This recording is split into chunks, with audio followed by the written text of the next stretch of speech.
Ano, K-Angels members di makadalo sa cutting ribbon sa bahay ni Carla. Bakit naman kaya? Yan ang ating pag-uusapan mamaya.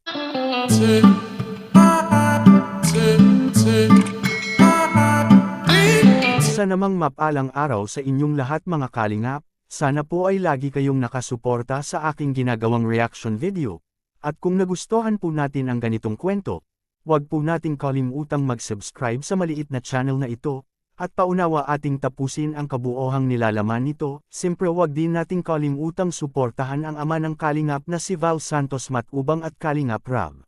Sobrang na-excited na ang lahat lalo na sa mga viewers at fans ng Team Kalingap, at sa mga manunood sa cutting ribbon sa bagong bahay ngayon ni Carla, nasabik na silang masilayan na makita ito ng personal kung gaano kaganda ito mga kalingap.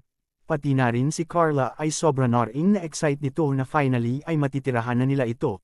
Sobrang naka-special ang araw na ito mga kalingap sa cutting ribbon. Dahil alam niya na magkasama-sama ang lahat ng members ng Team Kalingap. At magkakita-kita sila ng kanyang mga kaibigan, dahil minsan na lamang sila magkaroon ng ganitong pangyayari na magkasama sila. Dahil ang iba ay busy na kanilang ginagawa sa araw-araw at ang iba naman ay nag-aaral pa ito, kaya binigyan talaga nito kay Kalingap Rab ng tensyon na sana ay dumalo sila sa araw na iyon. Hahakot na naman ito ng maraming views mga kalingap at aabot na naman ito ng milyon-milyon na manunood sa cutting ribbon sa bahay ni Carla.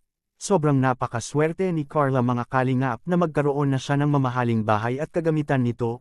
Bihira lamang ang magkaroon ng ganitong kagalantang bahay sa panahon ngayon, kaya malaki ang pasalamat ngayon ni Carla sa mga taong nagbigay suporta sa kanya mga kalingap. Ngunit may hindi magandang balita mga kalingap na magaganap, dahil ang K-Angels members ay parang hindi ito makadadalo o maka-attend sa cutting ribbon sa bahay ni Carla mga kalingap. Kung ganun naman ay madidismaya talaga itong si Carla kapag nangyari iyon. Dahil alam niya na miss na niya ang kanyang mga kaibigan na magkakita-kita sila, at magkausap-usap ng personal mga kalingap. Siguro kaya hindi sila maka-attend ay dahil siguro sa kadihalan na importante. Dahil alam naman natin na ang members ng K-Angels ay nag-aaral pa ito mga kalingap. Pero hindi pa naman sigurado na hindi talaga sila makapunta. Kahit ganun pa man ay nandyan naman lagi si Papa Joms na nakahandang umaalalay kay Carla sa lahat ng oras nito. At yun ang ating aabangan na lang mga kalingap sa isang malaking kaganapan na mangyayari sa Team Kalingap at kay Carla. Alam kong marami na naman ang maiiyak nito na makita nila ang kanilang idolo na umiyak sa saya na kanyang nadarama. At bakit naman talaga na hindi makadalo ang K-Angels mga kalingap? Tara ating panuurin sa maikling video kay Kalingap Rab.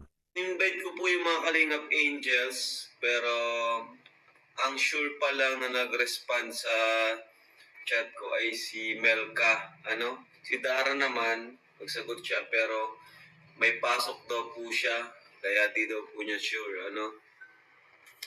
So, ayan po.